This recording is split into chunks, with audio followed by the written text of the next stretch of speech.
Mes chers élèves, les abonnés à ma chaîne Labo SVT, bienvenue à cette séance consacrée à l'unité de la reproduction chez les plantes sans fleurs. Chapitre de la reproduction chez les plantes. Dossier de la reproduction chez les êtres vivants. Programme de la deuxième année collégiale internationale. Pour télécharger les animations utilisées dans cette séance, visitez les liens en dessous de la vidéo.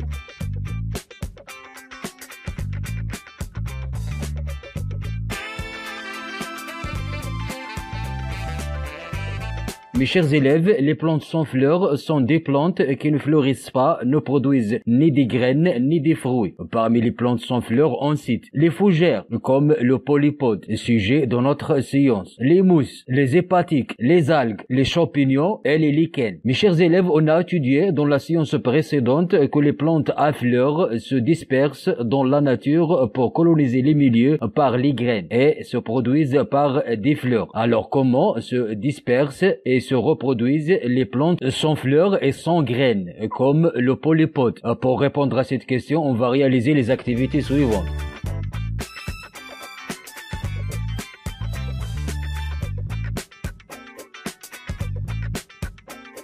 Mes chers élèves, en premier lieu, on va chercher comment le polypode se disperse, observant la face inférieure d'une feuille d'un polypode et répondant aux questions suivantes. Que produisent les feuilles de polypode au printemps? Quel est le rôle de ces éléments donc? Vous allez répondre sans doute que les feuilles de polypode produisent des sporanges. Dans chaque sporange se forment 64 spores. À maturité, les sporanges s'ouvrent et libèrent les spores qui se dispersent dans la nature. Donc, les spores sont des cellules de dispersion de polypodes et de toutes les plantes sans fleurs. Comme le polypode produit des spores, il est nommé sporophyte.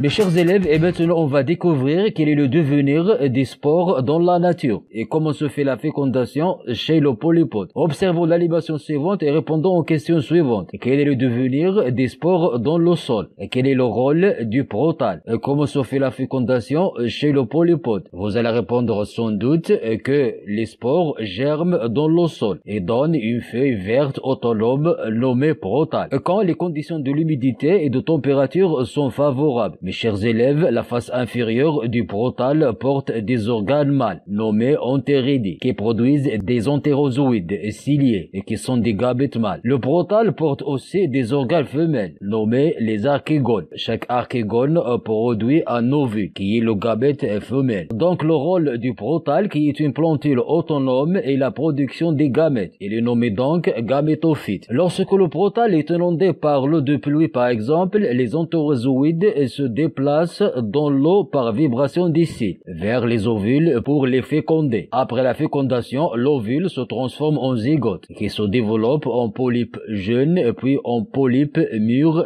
qui produit à nouveau les spores.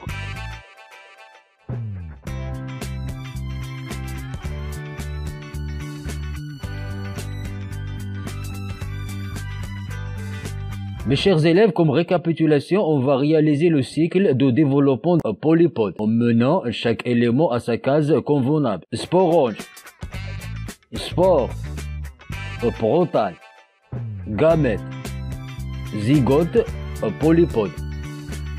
Mes chers élèves, et maintenant dans cette activité, on va comparer la reproduction chez les plantes à fleurs et les plantes sans fleurs.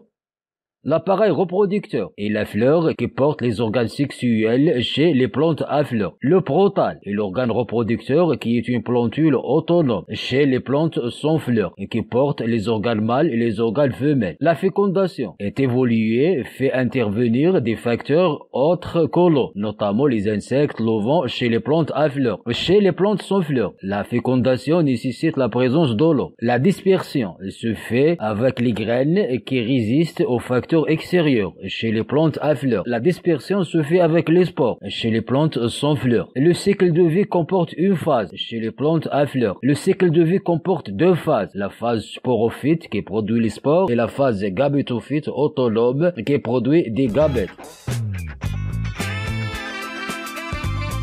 Mes chers élèves, on est arrivé à la fin de cette séance. Je vous invite à vous abonner à ma chaîne et j'attends vos observations pour améliorer ces productions pédagogiques. Merci et au revoir.